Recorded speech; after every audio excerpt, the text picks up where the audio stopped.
Nate Parker. What do you guys think?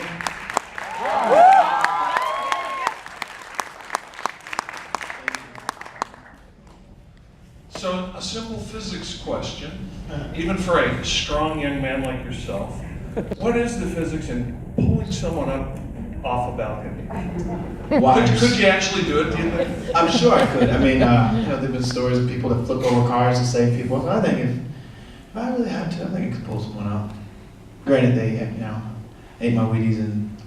And how long could you hold them? I'm curious, because you always see it in the movies, they're always holding them Forever, right? Well, because they're in a wire and they don't fit in there. But it's funny because during that scene, we shot it, when we used Gugu, the talented Gugu Mbatha-Raw, they had the wire and I asked for as much of her as I could hold. And I tried, I just basically held her the entire time because I felt like something would be communicated in the work where you would be able to see the desperation in his need to save her and to pull her up, because there's nothing casual about looking at someone's death below them and them giving up. And so we spent a lot of time in just talking about that. And so, for the most part, and I worked out a lot for this movie. One of the things that we, in the research, we learned that, cops, LAPD, especially in bigger cities, they work out every day, sometimes twice a day. All their off time they spend in the gym. So, for like 2 months, I just, got in shape, so it would be believable that I would be able to achieve some of the things that you saw. Well, there were audible gasps the first time you took your shirt off in the film. And you were an All-American wrestler at Oklahoma, so I'm wondering what your physical regimen is just normally as opposed to when you're getting ready for a movie. Well, I actually coach a high school wrestling team and also coach a middle school. So when I'm home, I'm a full-time coach. It's my agreement with my kids. If I'm in town, I will show up to practice. And if not, we have another coach that's basically standing in head coach. So usually I'm in decent shape. But when this film came around, it's funny because Gina called me. I was doing a film in Malaysia, and she called me and said, she's very shy. I don't know if any of you guys have an opportunity to meet her. Look at some of her interviews. But she's very shy. She's soft-spoken. And she calls me, and I was like, how are you? She was like, how's it over there? I'm like, it's good. She's like, I want to talk to you about something. I didn't know what it was going to be. I was like, okay. She was like, I'm going to want you to take your shirt off, and there's going to be some scenes where you're going to reach. I was like, okay. She was like, can you just make sure that your body's right? I was like, absolutely. I was like, wow. I never had a conversation. I was like, absolutely, Gina. Trust me. When we get there, you'll get what you want. But it was good. She knew what she wanted. Her vision was just so specific, even down to how she wanted my body to look. What is a cop, someone that takes his job really seriously. And this is someone that cut no corners in anything he did. So even that part of him, visually, the aesthetic was representative of his psychology. In what ways is this character like you?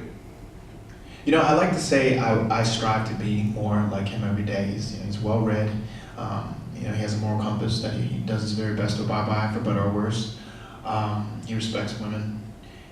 All these things are things, the thing about it is he's not a superhero. Men like him exist, and we walk by him every day. And I think that, to see a film that perpetuates that rather than one that perpetuates negativity is really important.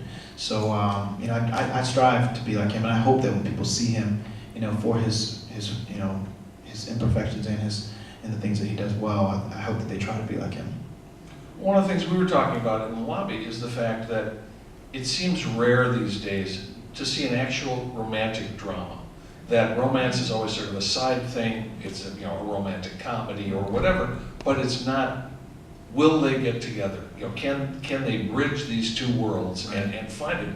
Because, I don't know, it seems like I don't know if there's not an audience, or we've forgotten how to make stories where those kind of relationships count.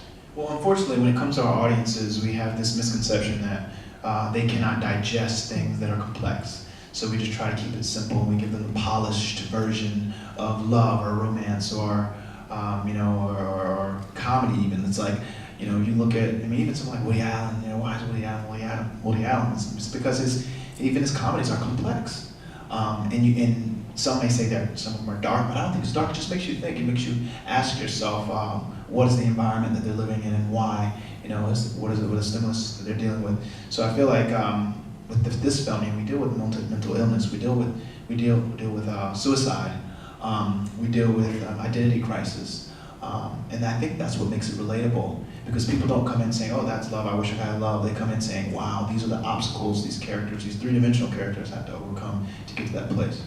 Well, I also like the fact that it's not just the movie star and the civilian, that he's a guy who has plans, who has a path that he's on, and so there is a conflict. It's not just, gee, how do I fit into that Hollywood world? It's, I've got my own plans, I've got my own life. And I have my own problems.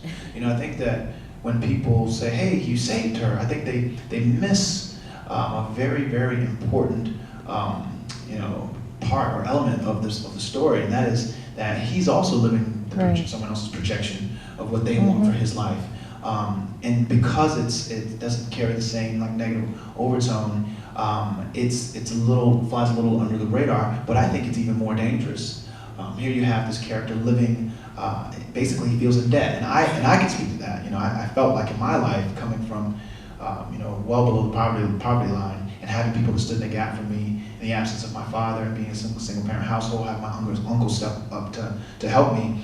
I felt going to college, I have to major in something where I make enough money to pay everyone back. It was like this weird kind of guilt, and I carried it for a long time until I had the courage to get to the arts. But I got a degree, I had really great job opportunities, and then I had this opportunity to try out acting, and I said, man, why not try it? And if it doesn't work, I can always go back. And I've been able to do more for my family from what I do now, doing something I love, than having to be miserable doing something I didn't want to do. And if you look at Kaz's character, he said when she talked to him, he was adamant. He said, I have to stick to the plan. First I go to law enforcement, I go to school and study that, and then go to law enforcement, and then after that I go to have my political aspirations. But he was living someone else's life. So I think when he said, I see you, as that echoed through the film, what I recognize in reading it is I see you for what you're going through. I see that something, whatever that is that's missing inside of you, I can identify with that. And there was a connection that drew them together. And there's something about this very, Romeo and Juliet, to me. Because both of their lives are pulling them in opposite directions, but everything in their souls are pulling them together. And it speaks to, not to, sound cliche, but it speaks to the power of love. But it also, one of the things when people ask what's the takeaway, I always hope people can, especially when I'm talking to young people, I try to articulate that you can't really love someone until you learn to love yourself, but you can't love yourself until you know yourself. So identity is so important, as you go from adolescence into adulthood. Well, and it's